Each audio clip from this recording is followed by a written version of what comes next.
பிரசன்ன ஜோதிடமணி பாஸ்கரன் பேசுகிறேன். வணக்கம். சென்ற பதிவில் நான் விதி, மதி, கதி என்ற 3 தலைப்பில் கதியும் மதியையும் வைத்துதான் விளக்கங்கள் உங்களுக்கு கொடுத்துள்ளேன். இந்த பதிவில் மதி, விதி ரெண்டுக்கும் வேறுபாடாக சொல்ல போகிறேன். இந்த மதி விதி அப்படின்னா என்ன அப்படின்னா, வெஸ்டர்ன் சிஸ்டத்தில் சூரியனை பேஸ் பண்ணி, கதியை பேஸ் பண்ணி மாதங்களை வைத்து பலன் சொல்லக்கூடிய ஒரு முறைகளை கொண்டாந்தாங்க. வடக்க விம்சோத்தரி தசாபுத்தியை 18 வகையான தசாபுத்திகள் இருக்குது. அதில் விம்சோத்தரி தசாபுத்தி தான் நல்ல சிறப்பாக இருக்குங்கிறத தென் தமிழகத்தில் தான் அதிகமாக பயன்படுத்தியிருக்காங்க. நம்ம இந்திய ஜோதிடத்தில் தான் தசாபுத்திங்கிற கான்செப்டை பயன்படுத்தியிருக்காங்க. அதைத்தான் ராசி அப்படின்னு சொல்லி சொன்னோம். இது மேற்கத்திய நாடுகளில், வெளிநாடுகளில் பயன்படுத்தக்கூடிய முறை சாயன முறையை தான் அதிகமாக பயன்படுத்துவாங்க. சில கண்ட்ரிஸ் நிராயன முறையை பயன்படுத்தும்.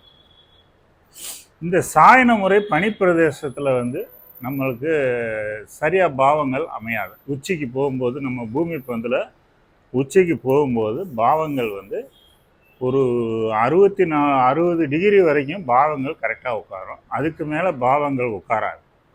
அதனால் ப்ளஸிடியஸ் கால்குலேஷன் ஒரு 60 டிகிரி வரைக்கும் முன்னாடி எடுத்துக்கிட்டு இருந்தாங்க. இப்போ அதுக்கும் ரீசெண்டாக ப்ளஸிடியஸ் கால்குலேஷனில் 60 டிகிரிக்கு மேலேயும் எடுக்கிற மாதிரி சில முறைகளையெல்லாம் டெவலப் பண்ணியிருக்காங்க. இது முத பாவகணிதம் அப்படிங்கிறத வெஸ்டர்ன் சிஸ்டத்தில் தான் முத உருவாக்கப்பட்டது.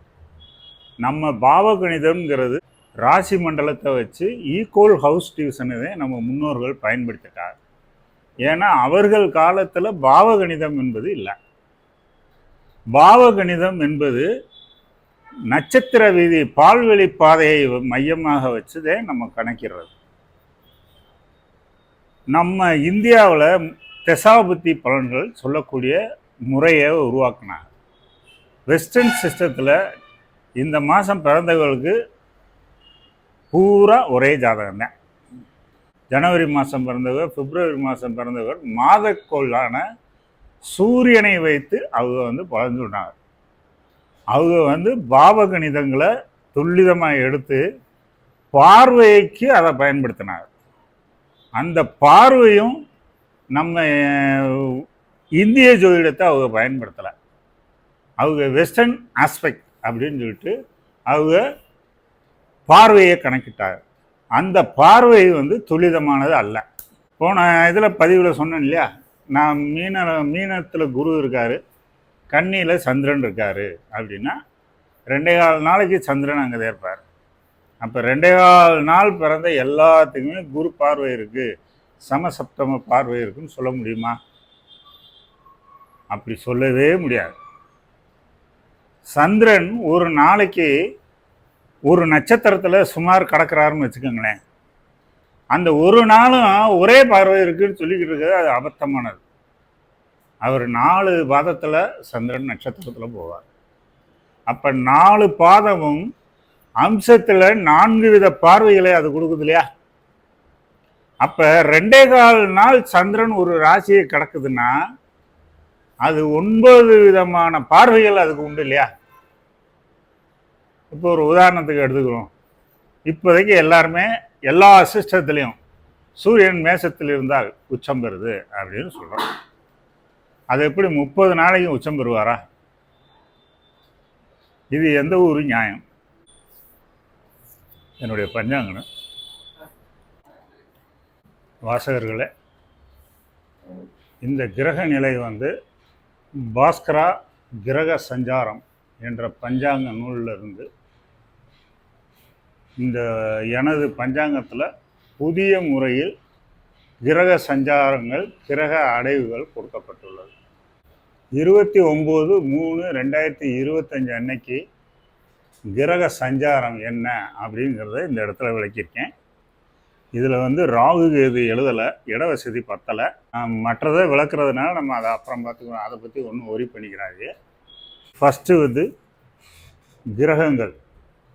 இந்த கிரகங்கள் எந்த நட்சத்திரத்தில் இருக்குது, எந்த நட்சத்திர பாதத்தில் இருக்குது, இந்த நட்சத்திர பாதம் வந்து எப்போ முடிவு பெறப்போகுது அப்படிங்கிறத ஆரம்ப நேரத்தை இதில் கொடுத்துருக்கேன். இது இந்த நட்சத்திர சாரங்கள் மாறும்போது அம்சத்தில் இந்த கிரகங்கள் எங்கே இருக்குது அப்படிங்கிறத விளக்கியிருக்கேன். இந்த பாதசாரத்தை வச்சு நவாம்சம்ங்கிற முறையில் ஆட்சி உச்சம் நீசம் அப்படிங்கிற பகுப்பு முறையை இங்கே கொடுத்துருக்கேன். இதுவரை நீங்கள் பார்த்த பஞ்சாங்கம் வேறு, இந்த பஞ்சாங்கம் வேறு. இது பாரம்பரிய ஜோதிடத்தில் இப்படித்தான் கிரக சஞ்சாரத்தை முதல்ல கணிக்கணும். இதுக்கு அடுத்துதான் திதி யோகம் கர்ணம் எல்லாம் கணிக்கிடணும். இதில் இட வசதி இல்லை, அதனால் அதை பற்றி நான் இப்போ பேச வரல.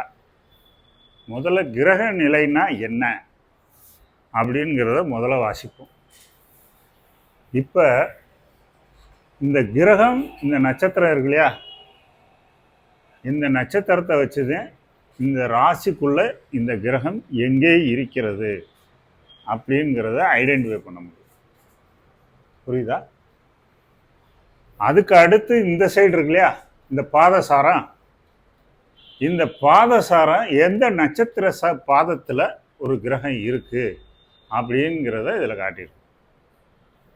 இதில் அந்த நட்சத்திர சாரத்தில் பாதம் எப்போ வந்து மாறப்போகுது அப்படிங்கிறத இந்த வரிசையில் ஆரம்ப நேரம் அப்படின்னு கொடுத்துருக்கேன். இந்த அம்சம், இந்த பாதசாரம் மாறுற நேரத்துக்குள்ள அம்சம் மாறும் இல்லையா, அந்த அம்சம் மாறுவதையும் இதில் கொடுத்துருக்கேன். இந்த அம்சம் மாறும்போது நவாம்சத்தில் வந்து இது ஆட்சி உச்ச நீசத்தில் மாறும் இல்லையா.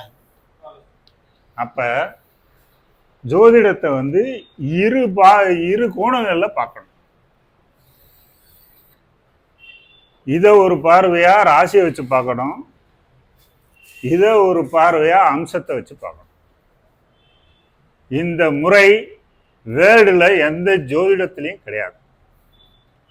உலக அளவில் யாரும் இந்த மாதிரி பஞ்சாங்கமும் போடலை, இந்த மாதிரி பகுத்து பார்க்கும் முறையையும் போடலை. இப்போ சிலருக்கு வந்து இதை பார்த்தோன்னா இப்போ டென்ஷன் ஏறி, உங்களுக்கெல்லாம் டென்ஷன் ஏறி இருக்கும் அப்படின்னு நான் நினைக்கிறேன். பார்ப்போம். இப்போ சூரியன் மேசத்தில் இருந்தால் உச்சம் அப்படின்னு எல்லா ஜோதிட நூல்கள்லையும் எழுதப்பட்டிருக்கு. எல்லா ஜோசியர்களும் பயன்படுத்திக்கிட்டு இருக்காங்க. வெஸ்டர்ன் அஸ்ட்ராலஜிலையும் அதுதான் செஞ்சுக்கிட்டு இருக்காங்க. இப்போ மேசத்தில் சூரியன் இருந்தால் உச்சம் அப்படின்னு ராசியை வைத்து நாம் அம்சத்தை நவாம்சத்தை பார்க்கக்கூடாது. மேசத்தில் சூரியன் இருந்தால் உச்சம் அப்படின்னா அதன் பொருள், நம்ம இங்கே 2வது செக்ஷனுக்கு வந்துட்டோம் இல்லையா.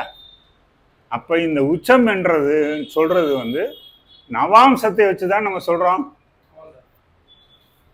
அம்சத்தை வச்சு தானே கிரக பாதசாரத்தை வச்சு கிரகத்தை போய் அம்சத்தில் அடைக்கிறோம்.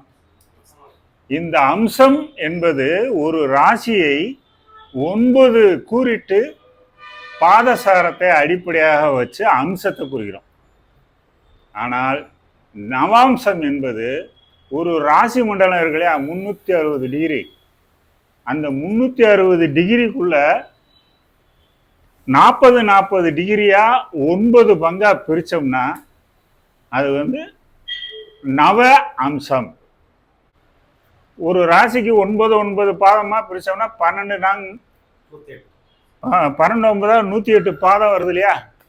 அந்த 108 பாதத்தை நீங்க 9 பாதமா பிரிக்காம 12 பாதமா பிரிச்சு பாருங்க, அதுதான் நவாம்சம். ஒரு ராசியை 9 பாதமா பிரிக்கிறது அம்சம். அதே 108 பாதத்தை 12 பிரிச்சிங்கன்னா நவாம்சம். இவ்வளவுதான். இந்த ரெண்டுக்கு வேறுபாடு தெரியாம ஜோதிடர்கள் இருக்காங்க. புரியுதா? அடுத்து இந்த நட்சத்திர பாதம் அப்படிங்கிறது யாருமே பஞ்சாங்கத்தில் எழுதுறதோட ரைட்ஸ். ஜாதகத்தில் யாராவது பயன்படுத்துறீங்களா? மனசாட்சியே இல்லாம ஜோதிடம் சொல்லிக்கிட்டு இருக்காங்க எல்லாருமே.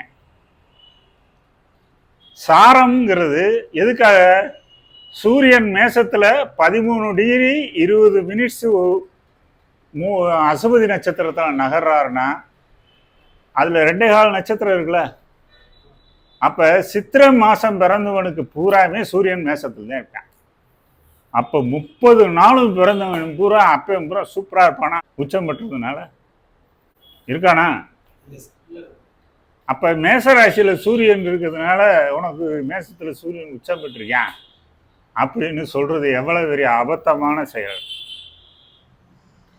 இத நவாம்சத்துல போய் பார்க்கணும். மேசத்துல அசுவினி நட்சத்திரம் 0 டிகிரியில இருந்து 3 டிகிரி 20 மினிட்ஸ் வரைக்கும் தான் உச்சம் பெறுவார். அப்படின்னா என்ன அர்த்தம்? மேசத்துல சூரியன் உள்ள வந்த உடனே ஒரு நாளைக்கு 1 டிகிரி தானே சூரியன் மூவ் ஆவாரு. அப்போ 3 டிகிரி 20 மினிட்ஸ்னா 3.25 நாளைக்கு தான் அந்த மேசத்துல சூரியன் உச்சம் பெறுவார். அதுக்கு அடுத்து ரிஷபத்துல ரோஹிணி நட்சத்திரத்துல 0 டிகிரியில இருந்து 3 டிகிரி 20 மினிட்ஸ் வரைக்கும் தான் ரிஷபத்துல சூரியன் ரோஹிணி 1ஆம் பாதத்துல வரும்போது அம்சத்துல மேசத்துல இருப்பார் இல்லையா. அப்ப அம்சத்துல அங்க உச்சம் பெறுவார். அதே சூரியன் மிதுனத்துல புனர்பூசம் 1ஆம் பாதம், புனர்பூச நட்சத்திரத்துல 1ஆம் பாதம் 0 டிகிரியில இருந்து 3 டிகிரி 20 மினிட்ஸ் வரைக்கும் புனர்பூசம் 1ஆம் பாதம் ஆயிருதா. அப்ப இந்த புனர்பூசம் 1ஆம் பாதத்துல சூரியன் வரும்போது அம்சத்துல சூரியன் மேசத்துல தானே இருப்பாரு. அப்ப அங்க சூரியன் உச்சம் பெறுகிறார். இங்கே கடகத்தில் சூரியன் உச்சம் பெறுவதில்லை. அப்ப இங்க முதல் கோணல் முற்றிலும் கோணல் ஆயிருதா. அப்ப இதை வைத்து நீங்க மொத்தமா ராசியில போய் சொல்லக்கூடிய விஷயத்தை அது தவறுன்னு இந்த பாஸ்கராஜோட முறை சொல்லுது. நீங்க நவாம்சத்தில் பயன்படுத்த வேண்டியதை போய் ராசியில போய் பயன்படுத்துறீங்க. அப்ப கடகத்துல சூரியன் உச்சம் பெறாது. மகம் நட்சத்திரம் 1ஆம் பாதத்துல 3 டிகிரி 20 மினிட்ஸ் போகும் இல்லையா. அப்ப அம்சத்துல மேசத்துல தானே சூரியன் இருப்பாரு. அப்ப கேது சந்திரன் குரு ஆகிய நட்சத்திரத்துல முதல் பாதத்துல சூரியன் போகும்போதுதான் அவர் அம்சத்துல மேசத்துல இருப்பார். புரியுதா? அப்ப அங்க அம்சத்துல உச்சம் பெறுவார். மேசம் 0 டிகிரில இருந்து 40வது டிகிரி சந்திரன் நட்சத்திரம் வருதா. இங்க 40வது டிகிரியில இருந்து இங்க 40 டிகிரி எது புனர்பூச நட்சத்திரம் 1ஆம் பாதம். இதுல இருந்து 40வது டிகிரி மகம் 1ஆம் பாதம். இதுல இருந்து 40 டிகிரி அஸ்த 1ஆம் பாதம். இதுல இருந்து 40 டிகிரி விசாகம் 1ஆம் பாதம். இதுல இருந்து 40 டிகிரி மூலம் 1ஆம் பாதம். இதுல இருந்து 40 டிகிரி திருவோணம் 1ஆம் பாதம். இதுல இருந்து 40 டிகிரி பூரட்டாதியில 1ஆம் பாதம். புரியுதா? இந்த மாதிரி இந்த 3 ராசிலையும் உச்சம் பெறும், இந்த 3 ராசியில உச்சம் பெறும், இந்த 3 ராசியில உச்சம் பெறுது. இந்த 9 இடத்துல உச்சம் பெறுறதுனாலதான் இதுக்கு பேரு நவ அம்சம் அப்படின்னு நம்ம சொல்றோம். புரியுதா? இதை விடுத்து எல்லாருமே ராசியிலதே எல்லாமே இருக்கு அப்படின்னு சொல்றதுல எந்த விதத்துல நியாயம்? புரியுதா? இப்ப சந்திரன் ஒரு இடத்துல இருக்கு அப்படின்னா 2.25 நாள் அங்க ஒரு ராசிக்குள்ள இருக்கு அப்படின்னா அந்த 2.25 நாள்ல எத்தனை பாதங்கள் இருக்கு? ஒரு ராசி 2.25 நாள் அப்படின்னா அதுல 9 பாதம் இருக்கா இல்லையா?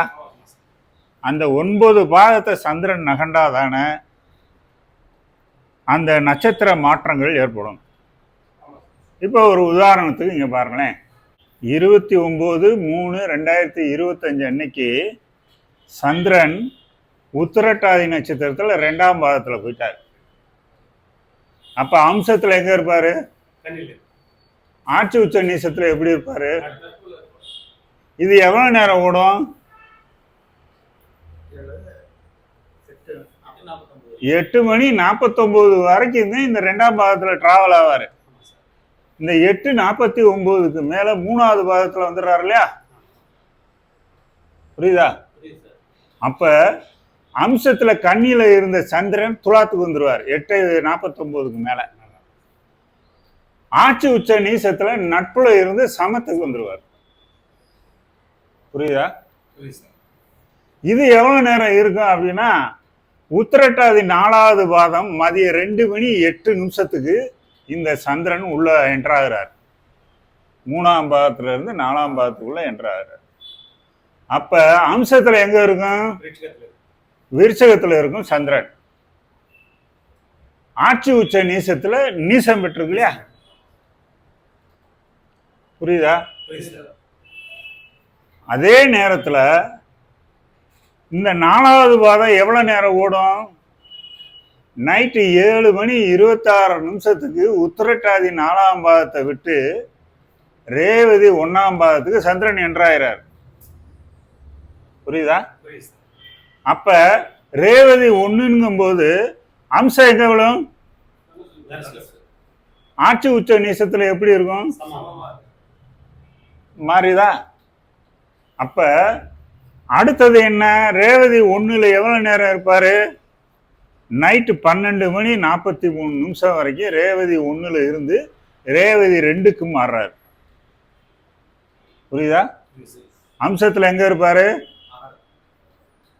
ஆட்சி உச்ச நீசத்துல சமம் பெற்றதா? அப்ப இந்த சந்திரன்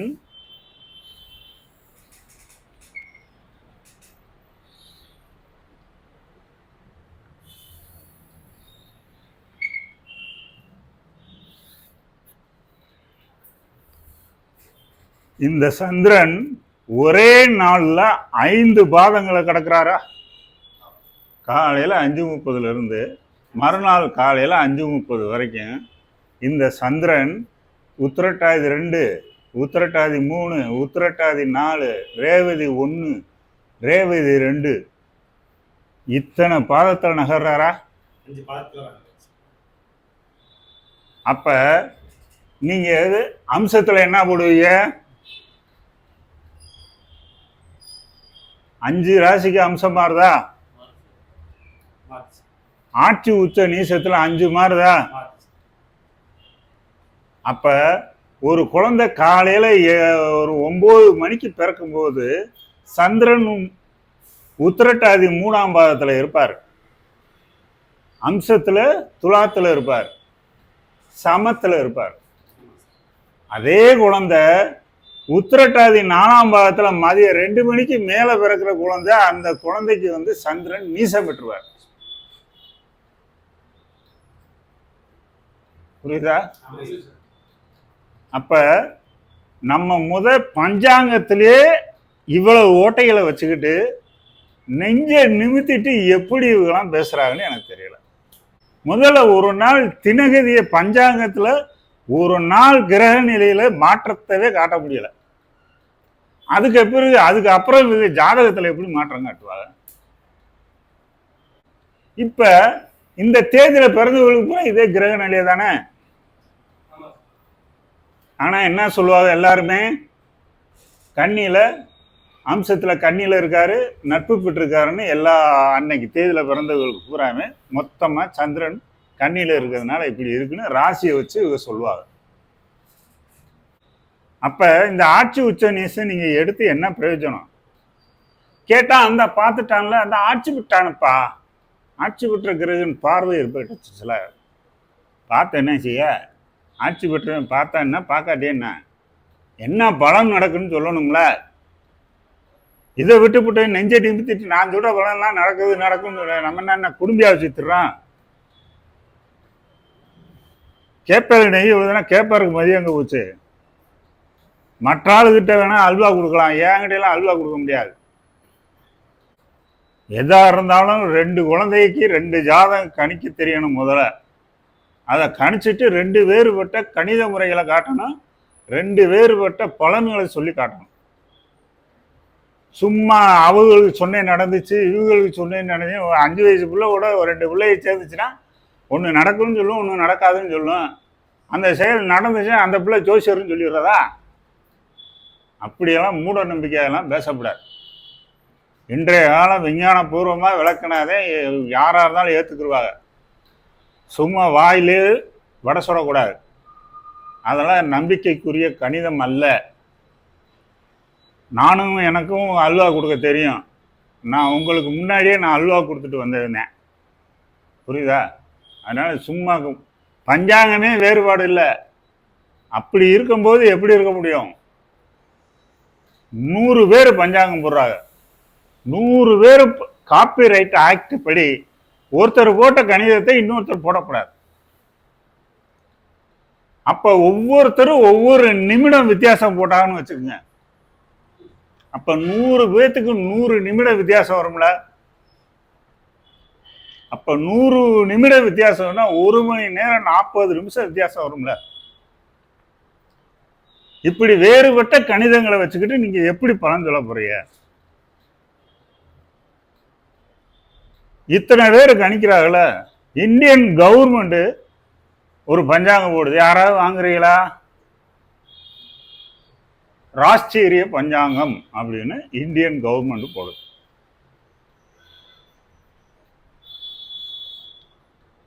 இதே பஞ்சாங்கத்தை வேறுபடுத்தி நேட்டிக்கல் அல்மனக் அப்படின்னு சொல்லி இந்தியன் கவர்மெண்டே போடுது பஞ்சாங்கம். அது மண்டேன் ஜோதிடத்திற்கு பயன்படுத்தக்கூடிய பஞ்சாங்கம், நேட்டிக்கல் அல்மனக். இது கடல் மாலுமிகள், ஃப்ளைட்டில் போகிறவங்க, இவங்க பூமி ஆராய்ச்சி, கடல் ஆராய்ச்சி பண்ணுறவங்க, இவங்கெல்லாம் இந்த நேட்டிக்கல் அல்மனக்கை பயன்படுத்தி இன்னொரு 1 கிலோமீட்டர் 2 கிலோமீட்டரில் புயல் வருமா, இயற்கை சீற்றம் வருமா அப்படின்னு சொல்லி ஆய்வு பண்ணுறக்காண்டி இந்தியன் கவர்மெண்ட் மண்டேன் அஸ்ட்ராலஜிக்காக வேண்டி போட்டிருக்கு. வேர்ல்டில் எல்லா கண்ட்ரீஸ்லையும் இதை போட்டிருக்காரு. மண்டேன் ஜோதிடத்துக்குன்னா நாட்டு நடப்புக்கும் நாட்டின் இயற்கை சீற்றங்கள் பொது விஷயங்களுக்காண்டி அந்த பஞ்சாங்கம் போட்டிருக்கு. ஆனா நம்ம ஆளுக இந்த பஞ்சாங்கத்தை வச்சுட்டு இந்த அரசியல்வாதியும் ஜெயிப்பான், இந்த அரசியல்வாதி தோப்பான், இத்தனை வாக்கு எடுப்பான் அப்படின்னு சொல்லி புலமை இருக்கிறாங்க. முதல் பஞ்சாங்கத்தை பற்றி தெரியுதா யாருக்காவது?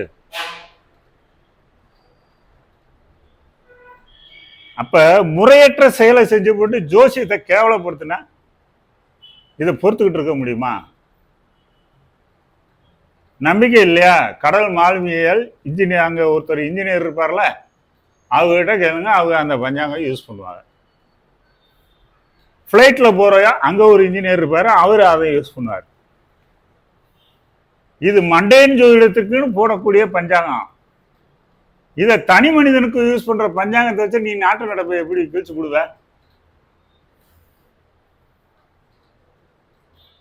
ஒரு தனி மனிதனை போயிட்டு அந்த ஜாதகத்தை வச்சு இந்த கட்சி ஜெயிக்கும் அந்த கட்சி ஜெயிக்குன்னு சொல்றாங்களே, அது எப்படி நியாயம்? மண்டேன் ஜோதிடத்தை பற்றி தெரியலையா, வாயை மூடிட்டு பேசாம இருக்கணும். தேவையில்லாம சொல்லக்கூடாது. மண்டேன் ஜோதிடத்தை இந்த குரானாவெல்லாம் அங்க காட்டும். எல்லாரும் தவறான பாதையில போய்கிட்டு இருக்காங்க. பொது விஷயங்களில், நாட்டின் பொது விஷயங்களுக்குதான் ராகு காலம், யமகண்டம் எல்லாமே கொடுக்கப்பட்டிருக்கு. இதை கொண்டு போய் தனி மனிதனுக்கு போய் ராகு காலம், யமகண்டம் அப்படின்னு போய் பேசினா என்ன அர்த்தம்? அஷ்டமி நவமின்னு பேசுறது என்ன அர்த்தம்? அஷ்டமியில் வியாபாரம் நடக்காமல் இருக்கா? அஷ்டமியில் உனக்கு ஒரு லாட்டரி சீட்டு விழுந்தா எனக்கு அஷ்டமிங்க வேண்டாங்க அப்படின்னு சொல்லிடுவீங்களா? இல்லை கீழே ஒரு 10 பவுன் நகை கிடந்துச்சுன்னா அஷ்டமி அதெல்லாம் தொடமாட்டேன் அப்படின்னு பேசுகிறான்.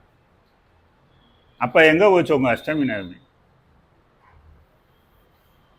தீதும் நன்றும் பிரதரவாரா, நல்லதை கெட்டதை மற்றவர்களால வர்றது கிடையாது. நம்மளே எல்லாத்துக்கும் சூனியம் வச்சுக்கிறது தான். இல்லாத அஷ்டமியை போய் நீ போட்டு நோண்டிக்கிட்டே தெரிஞ்சுன்னா என்ன செய்ய? அந்த காலத்தில் ஒரு நாட்டில் அரசன் ஒரு நல்ல காரியம், ஒரு கோயில் விசேஷம் வைக்கிறேன், ஒரு திருவிழா கொண்டாடுறேன், ஒரு போட்டி பந்தயங்கள் வைக்கிறாங்க, ஒரு போர் தொடுக்க போகிறாங்க, விவசாயம் செய்ய போகிறாங்க அப்படின்னா நாட்டின் நலனுக்காக வேண்டி அந்த அஷ்டமி நவமி எல்லாமே உருவாக்கப்பட்டிருக்கு. அதை விட்டு போட்டு இவனுக்கு 10 to 12 ராகு காலம்ப்பா, நான் அந்த நேரத்தில் செய்ய மாட்டேன்னு சொல்லிட்டு அடம் பிடிச்சிக்கிட்டு இருக்காங்க. 10 to 12 ராகு காலத்தில் ஃப்ளைட் போகுதுல, நீ ஏறாம இரு. ட்ரெயின் போகுதுல, ஏறாம இருக்கணும்ல ராகு காலத்தில். எங்க 10 to 12 போய் நகைக்கடையில் போய் பாருங்க, வியாபாரம் நடக்காம இருக்கா? சும்மா தேவையில்லாததுக்கெல்லாம் எதுக்கு பார்க்கணும், ஒரு வரமுறை இல்லை. திடீர்னு உனக்கு கை கால் இழுத்துருச்சு, அஷ்டமி நவமி நான் ஆஸ்பத்திரி போக மாட்டேன்னு அடம்பிடிப்பேன். ஒரு பொது அறிவு இல்லாம ஜோசியர்கள் இருக்காது. இப்ப சந்திரன் ஒரு நாளைக்கு இத்தனை நட்சத்திர பாதத்துல போகும்போது அதனுடைய அம்சங்களும் வேறுபடும். அந்த அம்சம் வேறுபடுவதை போல ஆட்சி உச்ச நீசங்களும் வேறுபடும். புரியுதா? ராசியில பார்க்கும்போது எல்லாமே சந்திரன் மீனத்துல தான் இருப்பான். ஆனா உள்ளுக்குள்ள அம்ச ரீதியா மட்டும் மாறுதா? இப்ப ஒரு உதாரணத்துக்கு எடுத்துக்கோங்க.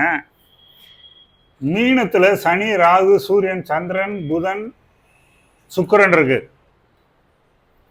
இத்தனை கிரகம் இருக்கு இல்லையா மீனத்துல? இப்ப எல்லா ஜோசியர்களுமே ஒரு கூட்டம் போட்டு 6 கிரக சேர்க்கை அப்படின்னு சொல்றாங்க. 6 கிரக சேர்க்கை இருக்குன்னு யாருக்காவது தெரியுமா?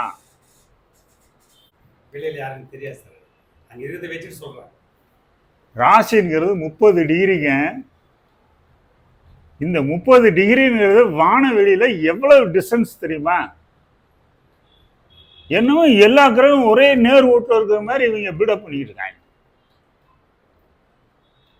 எந்த கிரகமும் அதன் வட்டப்பாதையில போகும், ஒன்றுக்கு ஒன்று நேர் ஓட்டுல தான் போகாது. இங்க இருந்து நம்ம பார்க்கும்போது அந்த ராசிக்குள்ள கிரகங்கள் இருக்கு, மீனத்துக்குள்ள இருக்கு. அது எல்லா கிரகம் ஒரே நேர் ஓட்டுல இருக்கா? அதை எப்படி அறிவிய?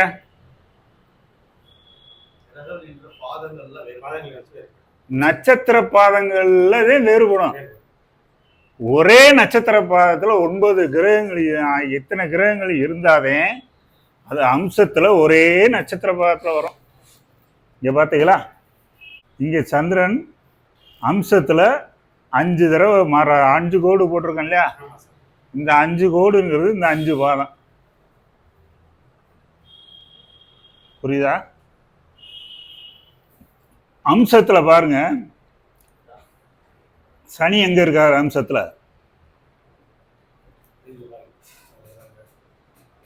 சனி புரட்டாதி 3. சனி பூரட்டாதி 3ல இருக்காரு இல்லையா? அம்சத்துல மிதுனத்துல இருக்காரு.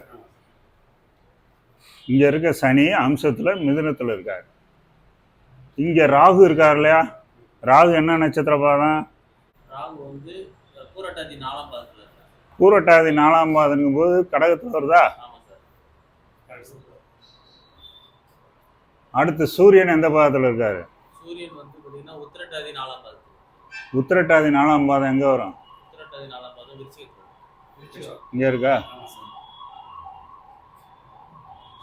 புதன் சுக்கிரன். அப்ப இந்த ராசியில மீனத்துல புதனும் சுக்கிரனும் உத்திரட்டாதி 1ஆம் பாதத்துல இருக்காரு இல்லையா?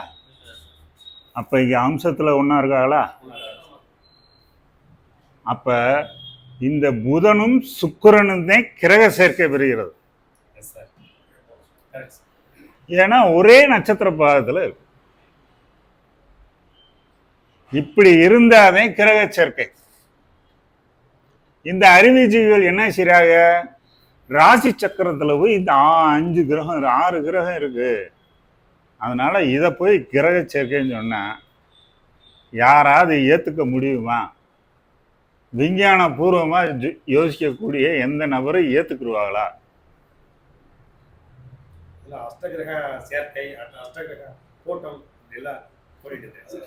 என்ன பில்டப் பண்ணாலும் இந்த 360 டிகிரிக்குள்ளே கிரகங்கள் இருக்க போகுது.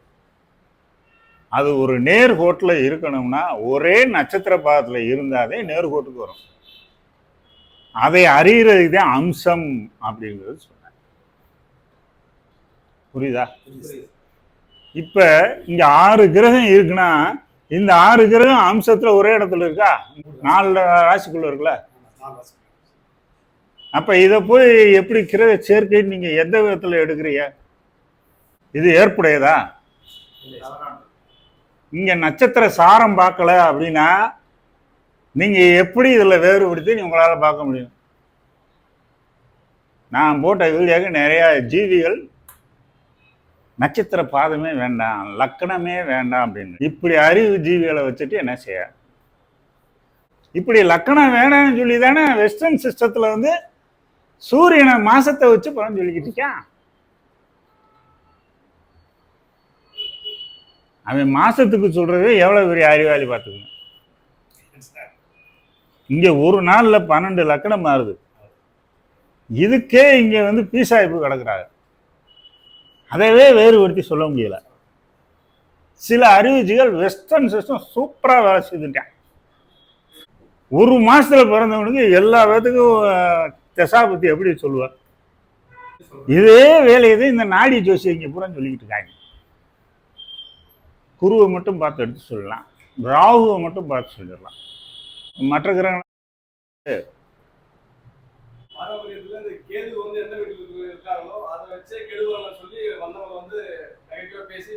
நீங்க வாய்க்கு வர்ற மாதிரி ஒரு பழமொழியை வச்சுக்கிட்டு அல்வா கொடுக்குறாங்க. ராகுவை போல் கொடுப்பான் இல்லை, கேதுவை போல் கடுப்பான் இல்லை. எந்த நூல்ல எழுதியிருக்கு? எந்த நூலும் எழுத இவங்க பிரிச்சது. இங்க நான் இவ்வளவு போட்டு மண்டையை போட்டு பிச்சு இவ்வளவு வேறுபாடுகளை நான் எடுத்திருக்கேன். அசால்ட்டா பேசுறாங்க. ரெட்டை குழந்தைக்கு 2 ஜாதகம் பலன் சொல்லுன்னு சொன்னா 2 ஜாதகம் கணிச்சு காட்டினா கணிச்சு காட்டாம பலன் சொல்லி காட்டிட்டாங்க. நீ கொடுக்குற அல்வாக்கு எனக்கு கொடுக்க தெரியாதா? நான் ஜோசியத்துல இண்டு இடுக்கெல்லாம் போயிட்டு வந்திருக்கேன். எல்லா ஜோதிட முறையும் எனக்கும் தெரியும். உங்களை விட நான் சூப்பரா சொல்லுவேன். ட்ரெடிஷன் மெத்தட்ல சூப்பரா சொல்லுவேன். என்னால காலங்களையும் சொல்ல முடியும் ட்ரெடிஷன் மெத்தட்ல. உங்களால காலங்களை சொல்ல முடியுமா? ஒவ்வொரு ஜோசியர்களும் பலன் சொல்றேன்னு சொல்லிட்டு திசாபத்தியே எடுக்காம பலன் சொல்றாங்க. திசாபத்தியே இல்லாம நீ ஜோசியம் சொல்லி என்னத்தை கிழிக்க போற? வெறும் கதி நிலையை மட்டும் வச்சு ஒருத்தர் ஜோசியம் சொன்னா ஜெயிச்சிட முடியுமா?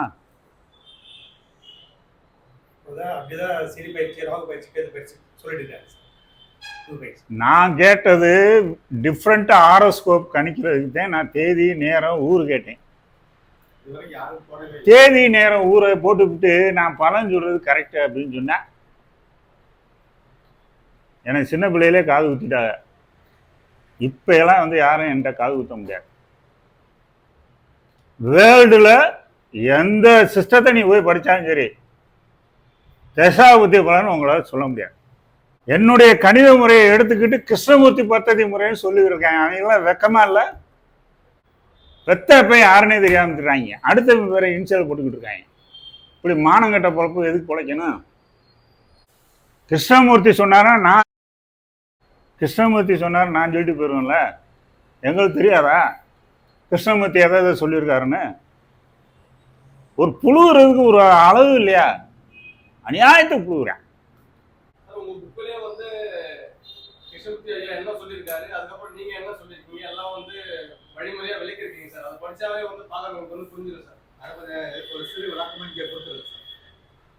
கிருஷ்ணமூர்த்தி நான் போன இடத்துக்கு போல. அவரு கதியை பற்றியும் மதியை பற்றியுமே பேசியிருக்காரு. அது கிருஷ்ணமூர்த்தி பேசல. கிருஷ்ணமூர்த்தி காலத்துல அவர் இறந்த ஒரு பாடுதான் வைகிரி ராமமூர்த்திங்கிறவர் இந்த புக்ஸெல்லாம் எழுதினார். கேட்டா கிருஷ்ணமூர்த்தி எழுதினாரு. கிருஷ்ணமூர்த்தி எங்க எழுதியிருக்காரு? அந்த நூல்ல இப்படி சொல்லியிருக்கு, இந்த நூல்ல இப்படி சொல்லியிருக்குன்னு சொல்லியிருக்காரே வெளிய அவரு ஏதாவது சொல்லியிருக்காரா? நான் இதை சொல்றேன்னு சொல்லியிருக்காரா? எங்கேயாவது இருந்தா காமிக்க சொல்லுங்க. காமிச்சிட்டு கேபி சொன்னார்னு சொல்லுங்க, ஏத்துக்கிறேன். கேபி சிஸ்டத்துல எந்த இடத்துலயாவது டேட்டு டைம் போட்டு ஜாதகத்தை எக்ஸ்பிளைன் பண்ணி கரண்ட் எப்போ வரும், சந்திக்கிற நபர் எப்போ வருவார், கடன் எப்போ கிடைக்கும், குதிரை பந்தயத்தில் ஜெயிப்பது எப்படி, போஸ்டல் லெட்ரு எத்தனை வந்திருக்கு, இதெல்லாம் கணிதத்தை போட்டு ப்ரூவ் பண்ணி காட்ட சொல்லுங்க. நான் என் தொழிலை விட்டுட்டு வெளியே போயிடுறேன். இதெல்லாம் பலன் சொல்லாத நீங்கள் என்னுடைய தியரியை எடுத்துட்டு கிருஷ்ணமூர்த்தி சொன்னாருன்னு சொல்றது, என்னுடைய காலச்சக்கர தியரியை எடுத்துட்டு நான் கண்டுபிடிச்சேன் அப்படின்னு நான் யாரையும் வையக்கூடாதுன்னு பார்க்குறேன். என்னை அனாவசியமாக பேச வைக்கிறாங்க. மரியாதையா இருந்தா நான் பாட்டுக்கு புள்ள பூச்சி மாதிரி இருப்பேன். என்னுடைய தியரியை எடுத்து எவனா போட்ட பப்ளிக்கா பேசிவிடுவேன். என்னை பொறுமையை சோதிக்கிறிய. கேபி சிஸ்டம்னு சொல்ற ஆளு தைரியம் தில்லு இருந்தா என்கிட்ட வந்து உட்காந்து சரிக்கு சம்மான்னு ஒரு ப்ரொடிக்ஷன் கொடுக்கணும். நான் ரெடி. அதை விட்டுப்பட்ட என்னுடைய கருத்துக்களை எடுத்துட்டு கிருஷ்ணமூர்த்தி சொன்னாருன்னு சொன்னா இன்னும் மரியாதை கிடையாது. நான் குருனா ஏன் இன்சியல் நீ போடணும். நான் உனக்கு தந்தைக்கு சமம். இன்னொருத்த இன்சியலை போட்டீங்கன்னா நீ இன்னொருத்தனுக்கு பெருத்தவன ஆயிடுவ.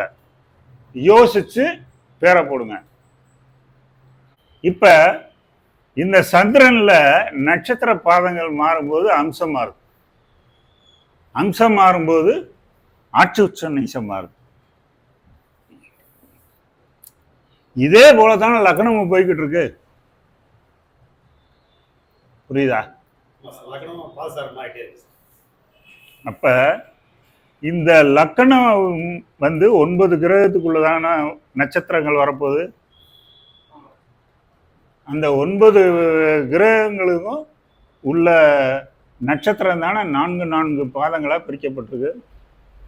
அப்போ ஒரு நட்சத்திரத்துக்கு 4 எலிமெண்ட்ஸ் இருக்கா இல்லையா? இப்ப அசுபதி 1ல ஒரு குழந்தை பிறக்குதுன்னா அம்சம் எங்க விடும்? அது மேசத்தின் குணாதிசயத்தை ஒட்டி இருக்கும். அதே அசுபதி 2ஆம் பாதத்துல ஒரு குழந்தை பிறந்துச்சுன்னா ரிஷபத்தின் குணத்தை ஒட்டி இருக்கும். அசுபதி 3ஆம் பாதத்துல ஒரு குழந்தை பிறந்துச்சுன்னா மிதுனத்தின் குணாதிசயத்தை பொறுத்து இருக்கும். அசுபதி 4ஆம் பாதத்துல ஒரு குழந்தை பிறந்துச்சுன்னா கடகராசியின் குணத்தை பொறுத்து இருக்கும். பரணி 1ல பிறந்தா சிம்மத்தின் குணாதிசயங்களை பொறுத்து இருக்கும். பரணி 2ல இருந்தா கன்னியின் குணாதிசயத்தை பொறுத்து இருக்கும். பரணி 3ஆம் பாதமாக இருந்தால் துலாத்தின் குணாதிசயத்தை ஒத்திருக்கும். பரணி 4ஆம் பாதமாக இருந்தால் விருச்சகத்தின் குணாதிசயத்தை ஒத்திருக்கும். கார்த்திகை 1ஆம் பாதமாக இருந்தால் தனுசு லக்னத்தை ஒத்திருக்கும். கார்த்திகை 2ஆம் பாதம் மகரத்தின் குணாதிசயத்தை ஒற்றிருக்கும். கார்த்திகை 3ஆம் பாதம் கும்பத்தின் குணாதிசயங்களை ஒத்திருக்கும். கார்த்திகை 4ஆம் பாதத்தில் பிறந்தவர் மீனத்தின் குணாதிசயங்களை ஒத்திருக்கும். இந்த மாதிரி 9 பாதங்கள்ல எடுத்தீங்கன்னா ஒரு ராசி வரும்.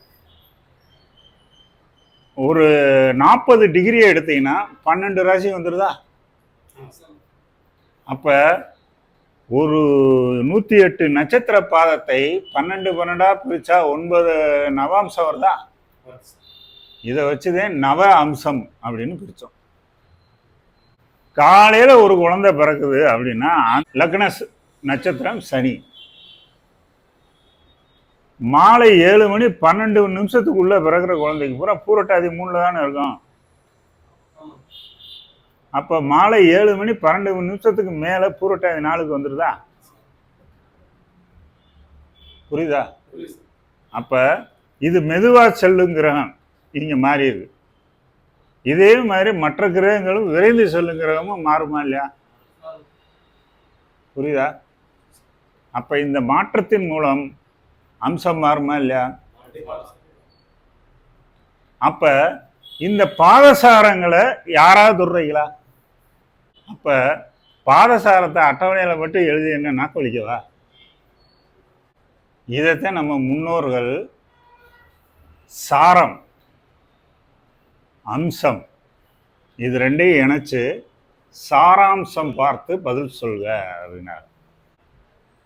நீங்க எல்லாம் பாக்குறீங்களா? இந்த வீடியோ பாக்குறாங்களா அப்படின்னு நான் அவங்ககிட்ட கேட்குறேன். இதைத்தானுங்க பஞ்சாங்கத்தில் பாதசாரம் போட்டு எழுதியிருக்கு. நோட்டில் ராசி அம்சம் பாதசாரம்னு போட்டுக்கிட்டு இருக்கோம். எதுக்காக போடுறோம்? இங்கே பார்வையை பார்க்கறதுக்கு தான் அம்சம்.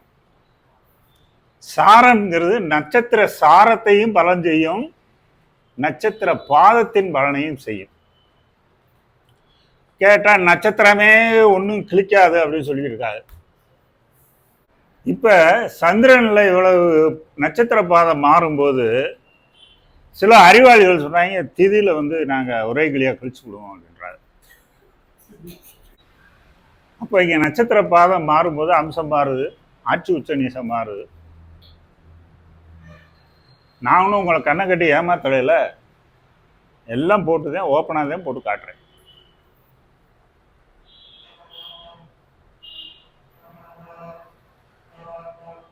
இப்போ இங்கே நட்சத்திரம் மாறுது, உத்திரட்டாதியிலிருந்து ரேவதி மாறுது. அப்போ இந்த ரேவதியில் பிறந்தவனுக்கு திதி மாறும்ல, உத்திரட்டாதியில் பிறந்தவனுக்கு திதி அப்படியே தானே இருக்கும்.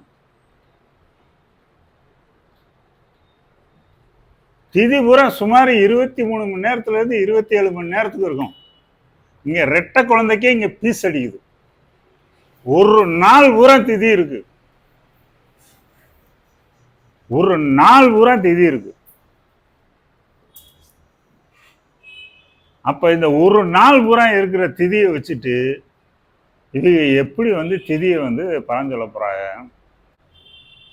இந்த திதியை வச்சு எதுக்காக பார்க்குறோம் அப்படிங்கிறது ஒரு வரமுறையே இல்லாமல் பேசுறாங்க. ஒருத்தர் திதியை வச்சு கிழிச்சு பிடிவேன்னு சொல்றாரு, ஒருத்தர் யோகத்தை வச்சு கிழிச்சு பிடிவேன்னு சொல்றாரு, கர்ணத்தை வச்சு செஞ்சிருவேன் அப்படின்றார், ஒருத்தர் ராசியை வச்சே சொல்லிடுவேன்னு சொல்றாரு. ராசி 2 நாள் ஒரே ராசி தானே, இந்த ராசி வச்சு நீ சொல்றாருந்தா ப்ரூவ் பண்ண காட்டு. இதெல்லாம் இருக்கிறவங்கலாம் கேனப்பையெல்லாம் நினைச்சிட்டு பதில் சொல்றது எவ்வளவு அபத்தமானது. இதையும் படித்தவர்களும் கேட்டுட்டு இருக்காங்க, படிக்காதவர்களும் கேட்டுட்டு இருக்காங்க, அஸ்ட்ரானமி தெரிஞ்சவர்களும் கேட்டுட்டு இருக்காங்க, தெரியாதவர்களும் பார்த்துட்டு இருக்காங்க. கேட்டா ஒரே வாயத்தில் வாக்குப்பளிதம் இல்லை அப்படின்றாங்க. வாக்குப்பளிதத்துக்கு இதுக்கு என்ன சம்மந்தம் இருக்கு? பிள்ளையார் என்ன நாக்கில் வாக்குப்பளிதத்துக்கு எழுதி வச்சுட்டு போறாரா? இல்லை உனக்கு தோல்ல உட்காந்து பிள்ளையார் உனக்கு ஒன்றும் சொல்றாரு? இப்படி ஒரு அல்வா கொடுத்துட்றேன். நான் படிக்கும் போது எல்லாரும் என்ன செய்வாங்க தெரியுமா? சூரியன் புதன் கேது உனக்கு பாஸ்கர் 2ல் இருக்கு, அதனால வாக்குப்பளிதமே இருக்குன்னு சொல்லுவாங்க. அட பாவிகளா அப்படின்னு நொந்துக்குருவேன். நான் கணக்கு போட்டு ஒவ்வொன்றையும் ப்ரூஃப் பண்ணுவேன். எனக்கு வாக்குப்பளிதம்னு சொன்னேன், நான் வாயை திறந்து எனக்கு பேசவே தெரியாது. ஆரம்ப காலத்தில் ஊமையா இருப்பேன். என்னை எல்லாரும் ஊமை பெற்றாருன்னு சொல்லுவாங்க உத்தமாலயத்தில். எங்க அப்பாவெல்லாம் சொல்லுவார், பெருசாலி படாதேன், இவன் என்ன சரியானே தெரிய மாட்டேன்னு எங்க அப்பா என்னை வைவார். வாயை திறந்து கலகலன்னு 2 வார்த்தை பேசவே தெரியாது. நான் முத ஜோசியம் பார்க்கும்போது நடக்கும் நடக்காதுன்னு சொல்ல தெரியும். அப்படி இருந்த என்ன அந்த காலத்தில் என்னை வாக்குப்பளிதம் இருக்குங்க. நான் ஒவ்வொருத்தட்டையும் கேட்பேன், நான் 2 வாரத்துக்கு மேலே எனக்கு பேச தெரியாதியா, எப்படி எனக்கு வாக்குப்பளிதம்னு சொல்கிறேன்? இல்லை உனக்கு வாக்குப்பளிதம் இருக்கணும். அப்படி வாக்குப்பளிதம் இருக்குன்னா நான் பிறந்த நேரத்தில் இந்த பிள்ளை பிறந்துக்கியா, அந்த பிள்ளைக்கும் வாக்குப்பளிதம் இருக்கணும்ல. அது என்னை விட பிள்ளை பூச்சியா இருக்காது. நிமிர்ந்து கூட அந்த பிள்ளை ஒரு ஆளை பார்க்காது, குனிஞ்சதெல்லாம் நிமிராம போகும் வரும். போல்டா பேச தெரியாது. எனக்கு தைரியம் தன்னம்பிக்கை ஜாஸ்தி, ஆனா யாருக்கிட்டே 2 வார்த்தைக்கு மேல பேச தெரியாது. என் நண்பர் ஞானசம்பந்தன் சொல்லுவாரு, நான் வந்த அன்னைக்கு என்னை ரொம்ப வெறுப்பேற்றிட்டே பாஸ் அப்படின்பார்.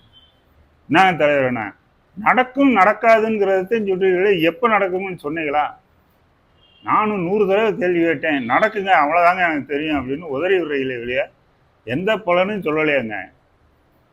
அப்படின்னு சொல்லி என்னை வந்தார். நான் அன்னைக்கு எப்போ நடக்குங்கிற காலங்களை எனக்கு எடுக்க தெரியாது. இது 1993 கூட வந்திருந்த நண்பருக்கு ஒரு ப்ரெடிக்ஷன் கொடுத்தேன்.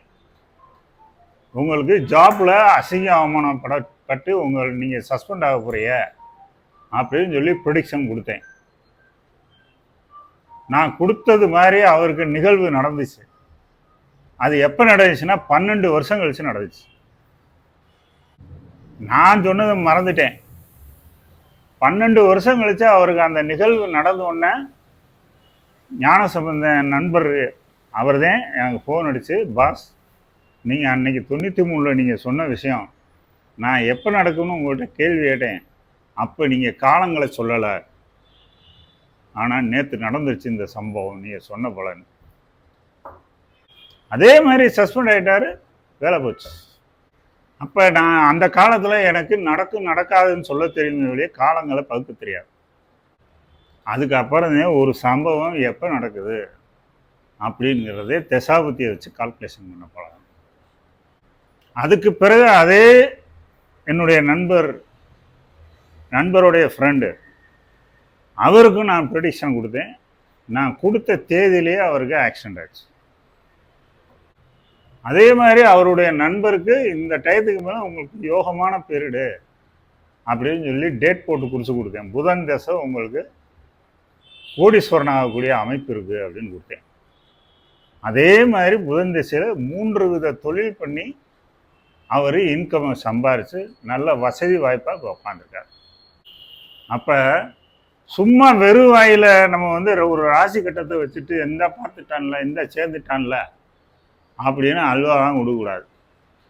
நான் அந்த காலத்தில் நட்சத்திரத்தின் அடிப்படையில் தான் நான் பலன் சொன்னேன். இவங்களை மாதிரி ராசியை வச்சுக்கிட்டு அல்வா கொடுக்கலாம் நான் செய்யலை. அப்போ ஒரு கிரகம் வேறுபாடுகள் இங்கே தான் இருக்குது. இப்போ இந்த வேறுபாடுகள் எதை குறிக்கிறது? இப்போ இந்த 6 கிரகங்கள் ஒன்று சேர்ந்துருக்குன்னு சொல்கிறாங்க இல்லையா? ராசி சக்கரத்தில் தானே 6 கிரகங்கள் ஒன்று சேர்ந்துருக்கு. இப்போ பாருங்க,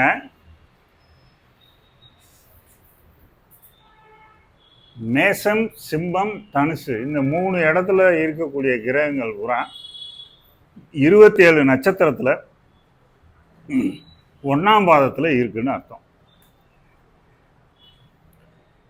ரிஷபம், கன்னி, மகரத்தில் இருக்கக்கூடிய கிரகங்கள் அனைத்துமே 27 நட்சத்திரங்களில் 2ஆம் பாதத்தில் இருக்குன்னு அர்த்தம். மிதுனம், துலாம், கும்பம் இந்த 3 ராசியில் உள்ள கிரகங்கள்லாம் 27 நட்சத்திரத்தில் 3ஆவது பாதத்தில் இருக்குன்னு அர்த்தம். கடகம், விருச்சகம், மீனத்தில் இருக்கக்கூடிய கிரகங்கள்லாம் 4ஆம் பாதத்தில் இருக்குன்னு அர்த்தம். இது அம்சத்துக்குத்தான் பயன்படுத்தும். இப்போ இந்த அம்சத்தில் போய் பாருங்க, மேசம், சிம்மம், தனுசு இந்த 3 ராசியில கிரகங்கள் இருக்க அம்சத்துல சிம்மத்துல மட்டும் இருக்கிறதுனால இங்க புதன், சுக்கிரன் 2 பேரும் சேர்ந்து இருக்கு இல்லையா? இந்த இடத்துல கிரக பார்வை என்பது கிடையாது. சுக்கிரனும் புதனும் கிரக நெருக்கம் பெற்றிருக்கு. இங்க மேசத்திலையும் தனுசுலையும் கிரகம் இல்லைல்ல.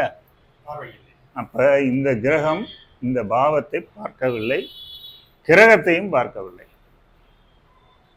புரியுதா? அடுத்து மிதுனம், துலாம், கும்பத்துல ஏதாவது கிரகம் இருக்கா? இப்ப செவ்வாய் புனர்பூசம் 1ல இருக்கா? 3ல இருக்கா? சனி பூரட்டாதி 3ல இருக்கா? அப்ப இந்த இடத்துல ஒரே நட்சத்திரத்தில் இல்லை. செவ்வாயும் சனியும் ஒரே நட்சத்திரத்தில் இல்லை. ஆனால் 2 ஒரே நட்சத்திர பாதத்தில் இருக்கலையா? 3ஆம் பாதத்தில். அப்போ இந்த செவ்வாயும் சனியும் ஒருவரை ஒருவர் பார்க்கின்றனர்.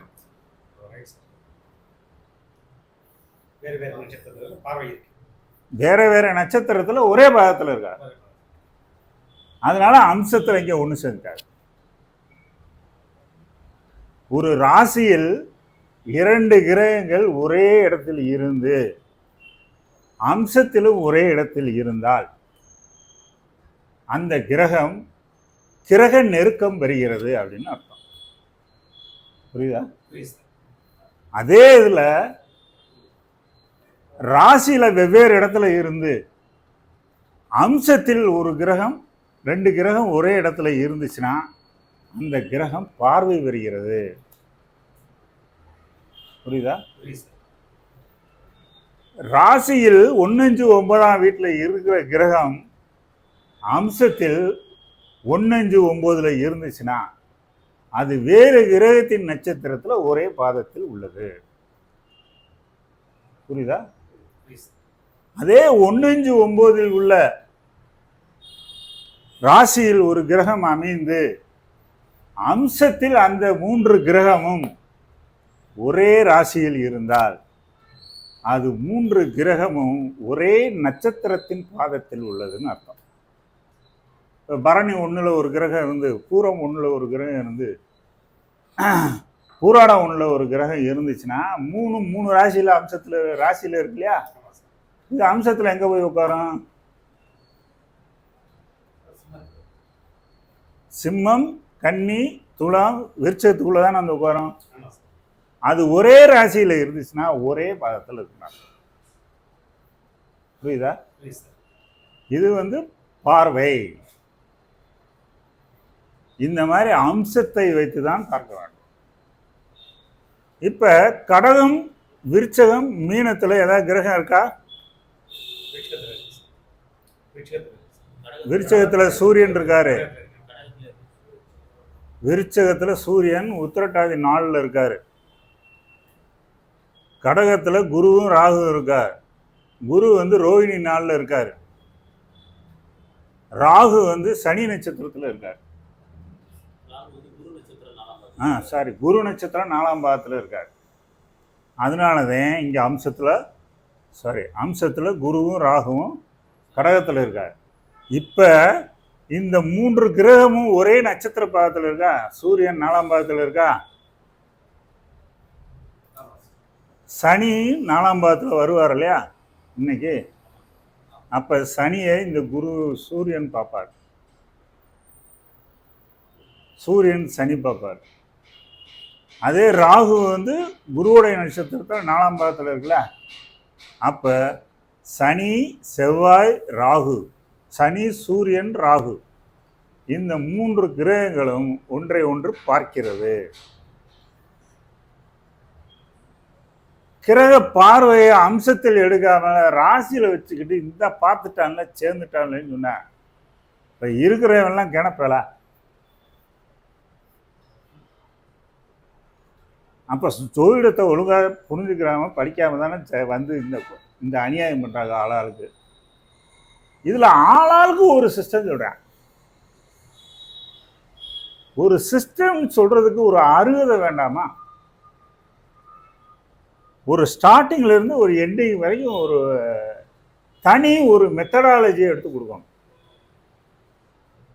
இப்ப நான் ஒரு சிஸ்டம் கண்டுபிடிச்சிருக்கேன் அப்படின்னு சொன்னா அடிப்படை ஆதாரத்துல இருந்து திசாபுத்தி பலன் சொல்றது வரைக்கும் சொல்றேன்ல, அது தில்லு. அதை செய்யாம நான் திதியை வச்சு பலன் சொல்றேன், யோகத்தை வச்சு பலன் சொல்றேன், நட்சத்திரமே இல்லாம பலன் சொல்றேன், ராசியே இல்லாம பலன் சொல்றேன், அம்சம் இல்லாம பலன் சொல்றேன் அப்படின்னு வாயில வடை சுட்டுக்கிட்டே இருக்காங்க. வெளியே ஜோதிடத்தை விளங்காம பண்ணிவிட்டாங்க. ஆளாளுக்கு ஒவ்வொரு கை மண் எடுத்து அள்ளி போட்டு ஊற்றி மூடிட்டாங்க. முதல்ல சயின்டிபிக்கா கிரகசாரம், பாவசாரம் எல்லாமே எடுக்காம தலைகீழ நின்னாலும் இவங்களால பதில் சொல்ல முடியாது. நாட்டை கெடுத்துட்டாங்க. எத்தனை வாழ்க்கையை கெடுத்துட்டாங்க பாவிய. ஏன் வாழ்க்கையை ஜோசியம் கெடுத்துட்டாங்க.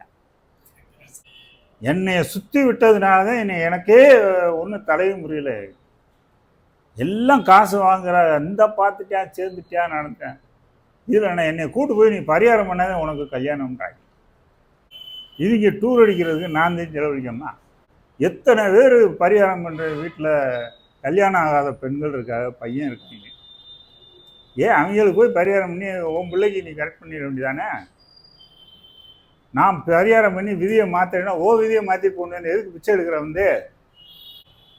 வாசகர்களே, இந்த மாதிரி பஞ்சாங்கத்தை இந்த மாதிரி தயாரித்து கொடுத்தால்தான் அடுத்து வரும் சந்ததிகள் இந்த முறைப்படி சிந்திக்க முடியும். இதை ஒரு முறைக்கு பல முறை இந்த வீடியோவை போட்டு வாசகர்கள் பார்க்கும்படி தாழ்மையுடன் கேட்டுக்கொள்கிறேன். இப்போ கிரக சஞ்சாரத்திலே இவ்வளவு வேறுபாடு இருக்கு.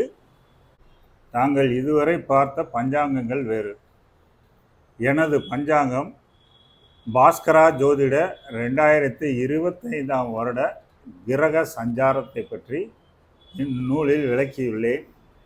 இந்த நூல் விஞ்ஞான அடிப்படையில் ஒரே நம்ம இந்தியன் எவிமெரிஸ் தயாரிக்கிற நீகோம் அயனாம்சத்தை மட்டுமே பயன்படுத்தியுள்ளேன்.